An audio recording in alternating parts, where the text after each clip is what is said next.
Welcome back to another edition of the Night Report podcast. I'm your host, Mike Broadbent. Joining me once again is my co-host, Richie Schneiderite, and Rutgers beat reporter, Craig Epstein. Before we get started, we're going to talk all about the last two basketball games, some rivals camp Richie was at yesterday, some other news. We have some big news for the podcast. So we've mentioned a few times we're looking for a presenting sponsor, but we really wanted to make sure that we were partnering with the right group because we had some offers, but we didn't want to do something that would be outside of what we believe in. And proud to announce that Night and Day Apparel is the presenting sponsor of the Night Report podcast. We've shouted them out. I've bought from them 4 or 5 times. They have really great stuff. The coffee I'm drinking this morning is from, not the coffee mug is from Night and Day. We showed the jacket off. I've had multiple shirts from them. They're just they produce awesome products, and we couldn't be more happy to have partnered with them. So calling all Rutgers fans, students, alumni, are you looking for some really unique and new Rutgers merchandise? Well, Night and Day has you covered. From t-shirts to hoodies to drinkware and pet accessories, Night and Day focuses on providing the Rutgers community with exclusive, one-of-a-kind tailgating products. Be sure to check out the links in the podcast description below and their website and social media so you can stay on top of everything Night and Day, including new merch drops and promotional announcements. Shop now and keep shopping. It's pretty cool. I honestly couldn't be more happy to partner with them, and also I love their stuff. I just couldn't be more excited about this partnership, so check them out. They really do have some awesome gear and accessories for Rutgers fans. Nice little St. Patty's Day shirt I saw, so you can get wasted in a good shirt. Oh, yeah. Let's say may the luck of the Scarlet Knights be with you. There you go. It's pretty unique. That's nice. Yeah. Definitely. So let's talk about this basketball team. I feel like Speaking of getting wasted. Yeah, speaking of getting wasted.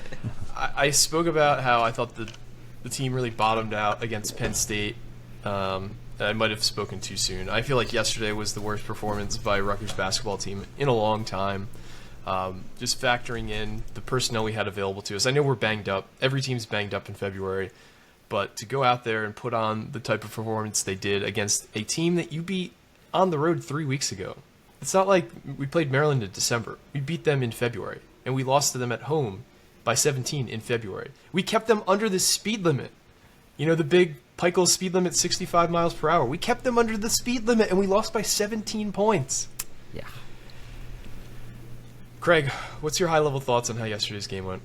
Just terrible. I mean, this is almost the same exact score, I think, of the Penn State game from like a couple weeks ago, and that at the time we thought was like the worst game, but this was pretty close. This was honestly like they had that like kind of like couple like 8-0 stretch that obviously before the technical foul, which we'll get into a little bit later, but they at least had like a little bit of juice right there that brought the crowd into it. But literally, other than that, like spurt, the offense was just nothing. I mean, it's just we said it off the pod, and I'm sure everybody knows they went like 8 minutes without a point, like a single point. They went 8 minutes without. They went 11 and a half minutes without a field goal. I mean, this is just it's beyond bad. This is just like almost not a Division I offense. I mean, there's just no way you can beat anybody if you just cannot score. I mean, it's that simple, and it's just like we've said it over and over again. There's been how many times this year have we talked about whether it's a 6-minute drought, a 7-minute drought, 8-minute, 9-minute, 10-minute, 11. I mean, we've gone over it just time and time again throughout the season. And now this stretch, now they've lost 3 games in a row. I mean, the season's done, and this 3-game stretch has been as bad of basketball as we can remember, and it just like kind of stinks because he obviously had that 4-game winning streak where it kind of no, that's not good. Sorry if I'm kind of loud, but they just had that 4-game stretch where it felt like things were like, maybe turning a corner. We were thinking. I mean, the tournament was always kind of a little bit of a pipe dream, but it was at least like fun to think about. But now it's like I don't even think they're going to make the NIT. It's just I don't know. There's not really that much road left to really kind of turn things around. There's still a couple games, I guess. If you win out, you'll be in the NIT. But it's just like, how do you expect them to win out with an offense that's just this bad? Yeah, there's a good shot at the NIT still. They just have to win 3 of 4 plus a tournament game, maybe. I don't know. It's actually 3 or 4 is not. Maybe it's not as easy as making it seem. But I mean, the good news is you get Michigan next. But yesterday was just pitiful. Like, it's just the rebounding. How do you have 12 rebounds in the second half? It was 12 to 23 on the boards in the second half. They had 29 total. Like, I don't know what it is, but like I saw Cliff get boxed out like multiple occasions by guards. Like, guards are pushing him out of the paint. I know you don't have a ton of weight on you, but you're athletic enough, you're big enough that you should be able to push just what's his name, Deshaun Harris-Smith around at least a little bit. And then guys never follow their shots too, and it drives me kind of insane because it's like they'll take like a mid-range or a deep three, and it's like, all right, I missed, I'm gonna go back, and it's like, no, follow the fucking shot, get the rebound, at least pressure it a little bit, so then if you cut, then someone's gonna box you out, and then someone else is gonna get the rebound. Like, it's that stuff drives me nuts. Layup attempts continue to struggle. Free throws, I'm just they don't hit anything. And then honestly, Cliff just had an awful game. We got dominated in the paint. Julian Reese had a field day, and I'm just tired of like I said this pre-pod, and there's times where I guess Cliff looks really good defensively, but I'm tired of the pregame hype from the analysts saying like he's one of the best defensive centers in the league, and then or in the nation, and then all of a sudden he gets dominated. It's like I don't know. And then the scoring droughts are just this team can't score. I sent you the shooting chart before, Mike. It's rough looking. Like every game almost, it's just the same chart over and over again. Like, what is this? What am I looking at? Like, it's bad. They can't hit anything outside of the 2-foot range. Like, it's so bad. They were 0 for 10 from mid range. So the positive is they weren't shooting as many shots from the mid range yesterday. And they did shoot pretty well at the rim. They're 15 of 25 from the rim, which 60% is way higher than normal. But the outside shooting still wasn't there. 2 of 11 from 3. They gave up 7 first half offensive rebounds, which isn't great. And that was when they were playing a lot of center minutes, because if in the second half, if you were watching, they played small ball almost the entire second half, and it had some varying levels of success. Like they did create, they were able to cut the lead down to I think 8 at one point, 8 or 10, and that was right when the Austin Williams technical foul happened, which killed all momentum. Just some really soft whistles yesterday, but I mean, if you look at the defensive metrics, the last 3 games Rutgers has played in terms of the advanced metrics, it's 3 worst games of the season on defense. In terms of Bart Torvik, the adjusted defense, it was 104 yesterday, 116 versus Purdue the game before that, and 109 versus Minnesota. To give you some context, it's just like that adjusted defensive rating is points allowed per 100 possessions. They only had 3 games the entire season where they had over 100 before that. They had a barely 100 game against Michigan State. They had a 101 game against Wake Forest, and they had a 100 game against Princeton. So by far the 3 worst games defensively, and it shows. How many open looks have we seen from Minnesota, from Purdue, from Maryland over and over the last 3 games? They were just, and again, they're playing hurt, it seems, because they're just not playing as nearly as well defensively, and they're playing a lot more young guys too. Like Gavin Griffiths isn't the best defender. He's improving certainly, but he's not a guy you'd point to as a defensive stalwart. Same thing with Oscar Palmquist.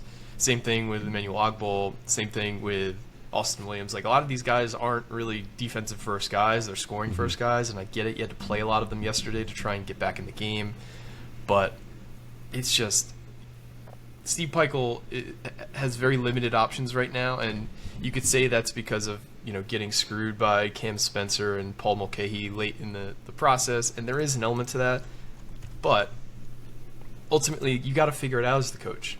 That's your job, and he has no answers to this situation right now, and it's really hard to watch. And I think we were all just so buoyed by Jeremiah Williams coming back and that 4-game win streak, and we've seen these kind of win streaks in the past. We saw it with the 2 years ago when we had that 4-game winning streak against top 25 opponents, despite the fact that we were playing so poorly the rest of the season before that. We all thought, okay, this team is X or Y, but we weren't able to sustain that. This year, I think once teams started to get some tape on Jeremiah Williams and figure out, okay, as long as we stop these, if we just double him up when he's trying to dribble and penetrate, He's got to kick it out. Nobody else can really hit an outside shot reliably.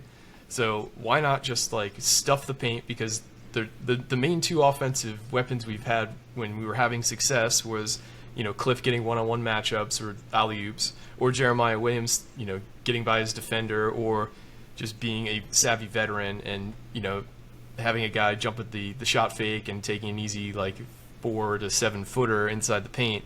And we're just not getting that anymore. We're getting, a lot of congestion in the paint, and teams are daring us to shoot, and when we do, we can't make our shots. So, like,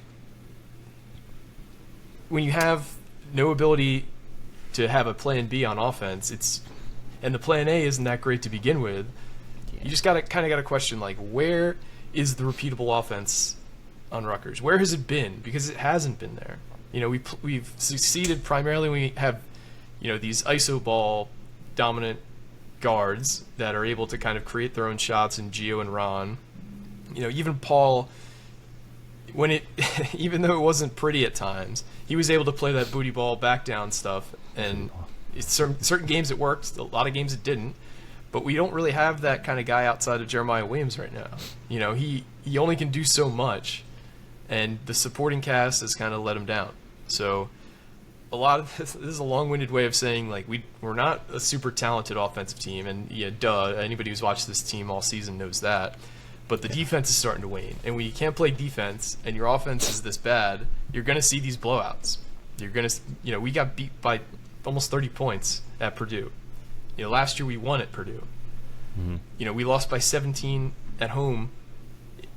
Let's just say that point blank. We lost by 17 at home to anybody. Can you imagine, like, last year, 2 years ago, saying we lost by 17 at home, and it was not even an unranked opponent. This isn't even a bubble opponent. This is a team that is in the same situation as Rutgers, where they're kind of trying to push for the NIT. We lost by 15 at home to Penn State, who is having their own set of issues. Like, obviously they had a big win against Illinois at home, but they're a bad team too. We're losing big at home, which 2 or 3 years ago, we weren't going 19-1 at home. Like, there is a huge dip in where we've been able to produce as a team, and I don't have a great answer for how to get out of it, but I think we need to acknowledge that it happened, and it is continuing to happen. And I think Pikiell needs to take a long look in the mirror in the offseason and figure out, when the defense can't play this suffocating, number one overall defense in college basketball type performance, how do we still win games?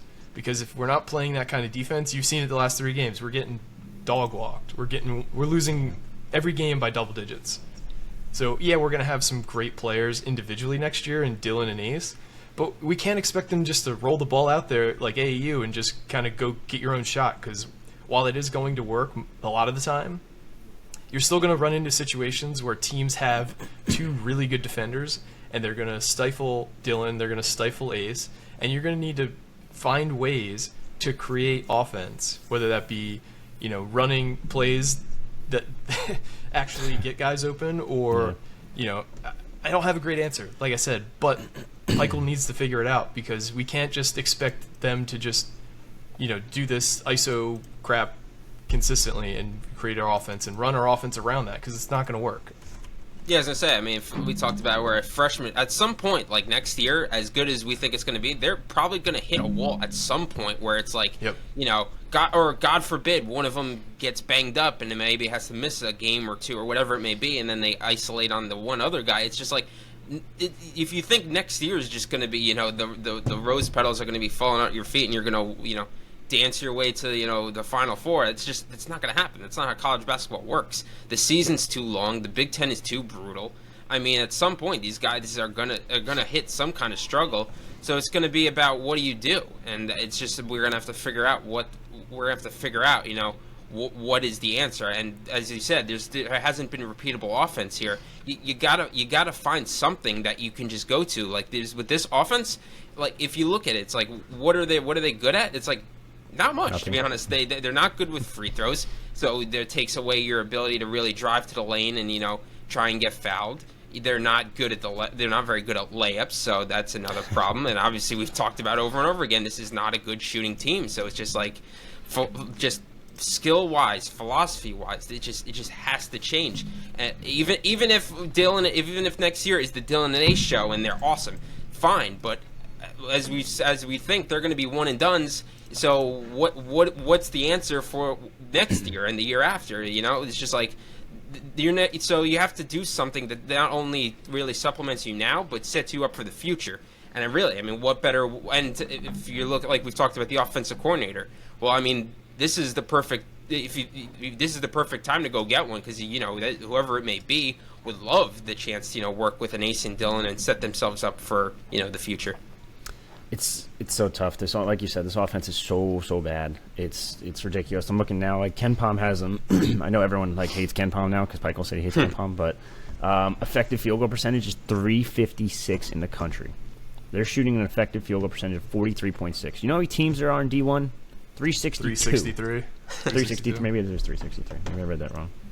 No, 362. But there's 6 teams worse in Division 1 that's shooting than them. That's it, just 6 of them. So they're the 7th worst shooting team in the country. Jesus. That just tells you all you really need to know. They're 340 in three-pointer percentage. They're 353 in two-point percentage. They're 330 in free throws. That's the easiest one, I would say. It just drives me nuts. It drives me up a wall. This team is just, it's not good. And I'm on the verge of just saying, fuck it. Go for the future. Put Griffiths out there. Put Jermichael Davis out there. Let's see what some of these young guys can do because you got to start playing it for next year at this point, I think. And especially because Gavin actually had a decent game. It might be the only bright spot. But Gavin had actually 2 games in a row that were pretty decent. I know he didn't shoot too well the game before, but he still did the other things. But yeah, start playing it for the future. Fuck it. Just start everyone that's young. I mean, you are starting to see them do that. If you look at the last 2 games, I mean, Gavin's played 25 minutes, 22 minutes. They're playing him more, knowing they're going to need him in the future and trying to rebuild his confidence. And it's going to be a process. It's That was just and we talked about the defense where it was if you put it into they scored 63 points and Julian Reese had 20, so he had 1/3 of their points, and they still got blown out. It's just as good as their defense is, before this point, they were basically playing. Before this 3-game losing streak, they were playing one of the best defensive teams in the nation. But it's just the defensive basketball like that is just not sustainable. Over the course of a season, and especially in the Big Ten, where it's just so physical and so brutal, and so that's why you need your offense to really just that's really where it is. You just have to really go almost all in with your offense because as we see now yesterday in the last few games, even when you're playing a good defensive basketball game, if you're not making your shots, it just completely kind of takes the air out of the balloon and the whole thing just basically crumbles. Yeah, it's hard to watch this team right now, and as much as I want to have positive thoughts about the future for the rest of the season. I don't see us advancing far in the NIT, even if we do make it, just because of all the things we've laid out. The defense is not playing well right now. Our offense is probably the worst in the Power 6 or whatever they call that in basketball. High major. It's just high major. Yeah, it's probably the worst high major offense. I don't know. I try and be as positive as I can, but I'm just being realistic. This team is not good right now, and that 4-game stretch was seemingly an aberration because we lost 3 games heading into that 4-game stretch. We've lost the 3 games coming out of that stretch. We have probably our easiest game of the season against Michigan coming up, at least in the Big Ten side of things. After that, we're going to be double-digit underdogs at Nebraska. We're going to be double-digit underdogs the following road game as well. And, we're probably going to be an underdog at home against Ohio State on senior night because Ohio State's playing really well right now. Ever since they fired their coach, they're a different team. They beat Michigan State at Michigan State yesterday. It's impressive. They beat Purdue at home. We're not beating Ohio State right now. Let's be real. So I see one more win on the schedule, and after that, it's going to be tough sledding. I know that we were hyping this team as, if they go 5-2, they go 6-1, they probably make the tournament. And I don't think we saw the slide that has happened. I think we saw the trajectory as going up. And really, I think we just kind of saw the peak, and they're on their way back down. So yeah, I don't even know. Like, if you go 2-3-1, and you make the NIT, do you even take it? yeah, they absolutely take it. You think so? Yeah. It's like, because if you get Why another not? embarrassing loss to like a Hofstra or something, it's like, what the fuck? Like, No, they would take it. that was a bad defeating moment to end the season. Yeah, I don't particularly care at that point. You got to take the postseason opportunity because these guys need the experience. More people remember the Minnesota loss than the Hofstra loss. I don't know. That Hofstra one kind of was a kick in the balls for him. The kick in the balls is when they didn't make the tournament. Oh, that too. Yeah. Yeah. Yep. Yikes. Yeah, it's rough, and I think we've kind of hit on everything we thought was important for how they've been playing. Game against Michigan on Thursday, obviously a must-win if they want to keep their postseason hopes alive. But we're on life support right now. Could be the NCAA final tournament nail in the is- Juwan Howard. Juwan Howard. No, I think that nail's been in there all season, especially after how they started. Obviously, the NCAA tournament dreams are dead outside of winning the Big Ten tournament, which, spoiler alert, isn't going to happen. But this is also their NIT life is at stake on Thursday. They lose against Michigan. They're not making it. No chance. So, an important game, but the stakes are significantly lower than we probably all would have hoped 3 weeks ago when everybody was, ecstatic about where the program was.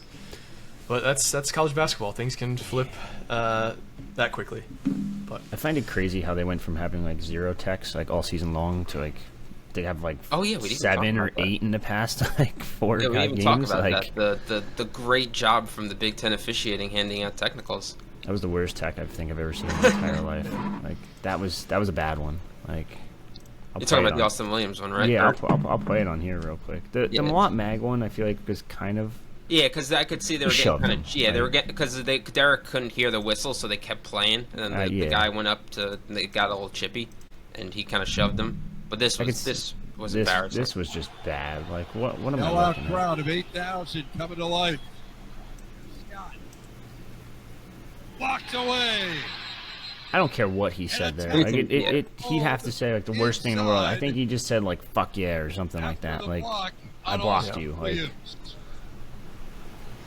yeah, it was a bad tech, and I think they're trying to have a makeup for the earlier tech called. let's go. I think he said. Yeah. That's insane. Like what are we talking about? Like what are we doing? I don't know. Yeah, I then- guess college football has targeting, and the college basketball has technicals, because now it's like you've seen it. Not even just Rutgers. Well, we saw it with Derek when he was yelling at the fans. That was kind of the first, I guess, introduction into no trash talk allowed in college basketball. But we've seen it now in Stupid. some other games too, where it's just like they're just like I don't know. I asked Michael about it in the post game press conference, and he talked about kind of the I guess there's been some brawls going on around college basketball, and we saw, but it doesn't even involve like trash talk. Like we saw, I think the Incarnate Word, whatever team they played, they got into like a crazy the brawl, but that had low-major nothing to team, do like- with like, as far as I know, it had nothing to do with like trash talk. And then we obviously saw the court storming that injured Filipkowski, but that had, again, nothing to do with trash talk. So it's just like I don't understand what the point of this is. Like they're just gonna hand out texts anytime. Like this is basketball. Like obviously we see go play basketball on the street, and if you get a block like that, you're gonna say something like Richie. Oh, yeah. You play men's league. If you get a block like that, you're saying get that weak shit out of here, or something along those All lines. the time. That's just if we're gonna take this away from basketball, then it's just like, what are we doing? This is just like what is this? It's just embarrassing.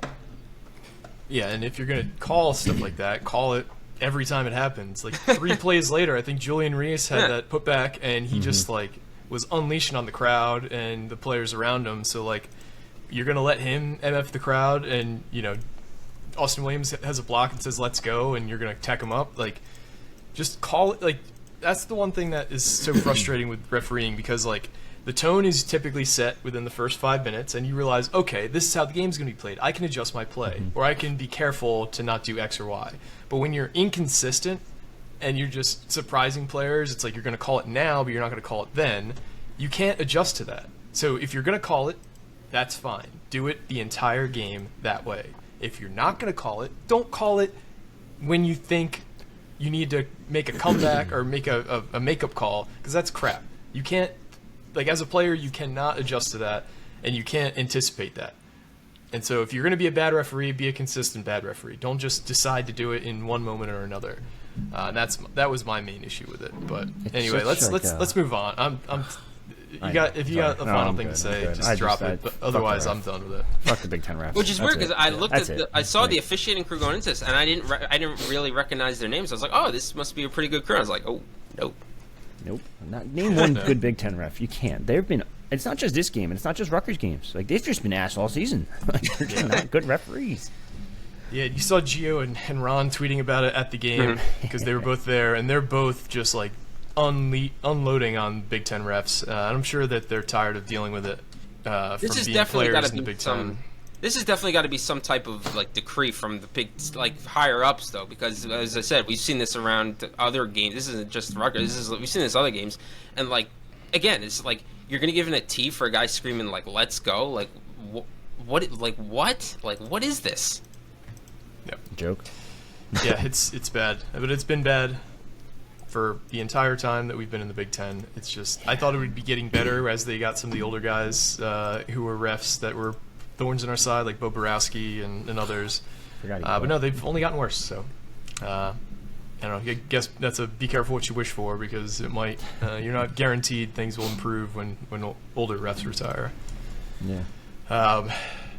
So let's talk about the Rivals camp you were at yesterday, Rich. A lot of where was it held? What kind of players were there? Who were some standouts? Give us the whole rundown. So it wasn't Rivals camp. It was just Zone 6 camp. They've been running this camp for about 5 years now. They started right before COVID, I think, and then they were one of the only camps that actually kept going through COVID. So I give them credit for sticking around and sticking to it. It's probably the best camp they've probably ever had in terms of talent-wise. A lot of studs from Jersey. John Forrester, who notable Rutgers target, was there. I actually got to spend a lot of time talking with him, just BSing with him, and seeing kind of where he's at in his recruitment. I really like Rutgers' chances there, but I can't tell if he's like a true running back or a receiver type. It's hard to really tell. He's smaller, so you want to say running back, but he has the speed that's like, and he has the hands too. That say receiver. Like he was running. I think he only ran like 2 receiver routes, but he didn't really run any running back routes. He didn't do a whole lot at the camp other than just kind of hang out and chill. But he in those couple of routes that he did run, he looked really good. There's a quarterback, and I forget what his name was, that's going to St. Joe's that I really liked. I always pronounce his name wrong too. What the hell was it? I can't find it, but whatever. Charlie Amorde out of West Orange, quarterback, looked pretty good. Jalen Matthews was there, 4-star offensive lineman, hit or miss. He had some moments that were good, some that were pretty bad, but ended up getting injured in the end. So that's the only downside with some of these camps is it's risky, but at the same time, like, you need to also prove yourself against top competition. But who else was there? The whole like DePaul Catholic trio. Quad. I don't even remember how many. They have a lot of good kids there this year. I know Des Jones was there. I'm trying to think. I had all the names written down.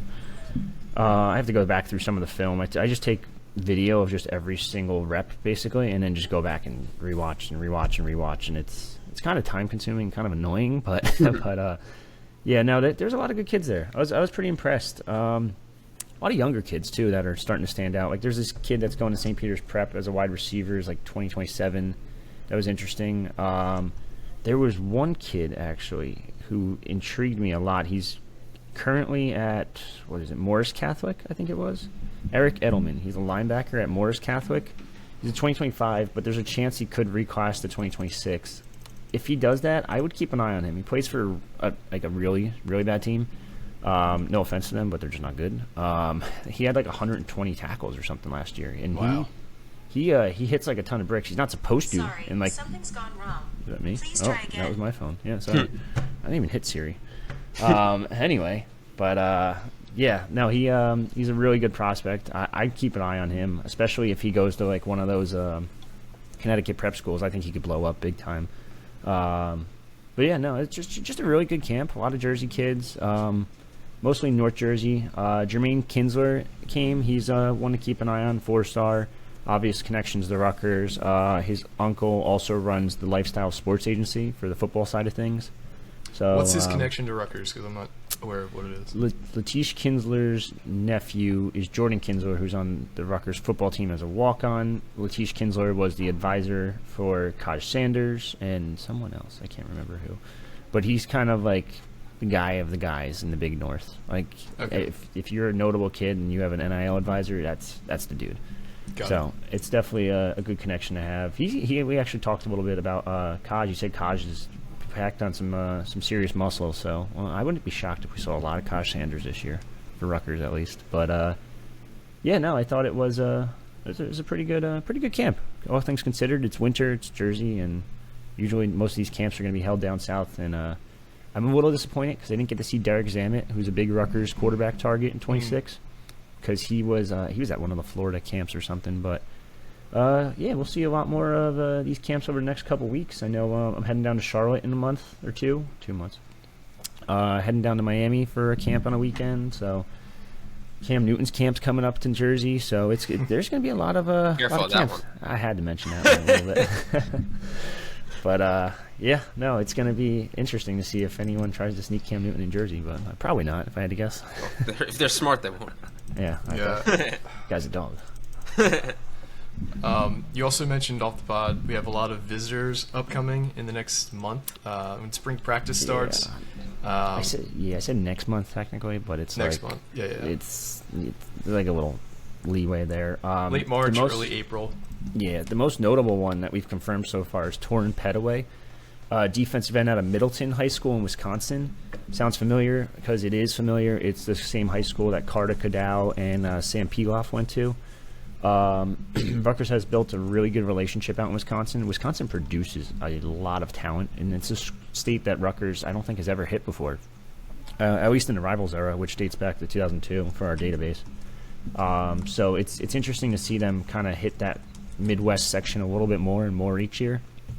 They landed a Michigan kid. They always land like an Ohio or Indiana or something like that, but they're going to extend it even more west. And I wouldn't be shocked if you start seeing Rutgers offers out in the West Coast too. But this kid's a really good prospect. I don't know if he's getting G5 offers and just not reporting them, but it's all his offers are just like significantly big, like Power Fives, like USC, Rutgers, Nebraska, Washington, obviously Wisconsin. That's the one I'm keeping a close eye on because as a Wisconsin kid, if they're going to push, you're most likely going to end up there. Like I have a future cast in him for Wisconsin, but the fact that he's going to take these visits first might make a difference. So we'll see what happens when he gets to campus in April 13th. So keep an eye on that. I think we've confirmed seven official visitors. Well, 6 now because Jalen Matthews has to reschedule. But he is still talking with Rutgers. I don't think he's going to end up at Rutgers, but it's a name to keep an eye on. He's still a 4-star lineman. Other than that, I mean, recruiting's kind of dead. Well, it realistically is dead. It's a dead period right now. But so. Gotcha. Yeah, a few other things we wanted to hit on. The baseball team has had a really nice start to the season. They had a sweep down in South Carolina. Not at South Carolina. It was against Winthrop. Then they took 2 or 3 at Old Dominion this past weekend, so they're off to a 5-1 start. The team looks really good so far. Obviously, they're still too cold to play in Jersey. There's going to be a couple more away series before the home opener. I think it's in a couple weeks. Mm-hmm. Dylan Harper had a card break event this past weekend that was co-hosted with him and Tom Brady in New York. Anybody who saw the social media post, I think Brian Fonseca was there. Tom Brady hasn't ruined New Yorkers' lives enough. I mean, Craig, that's not true at all.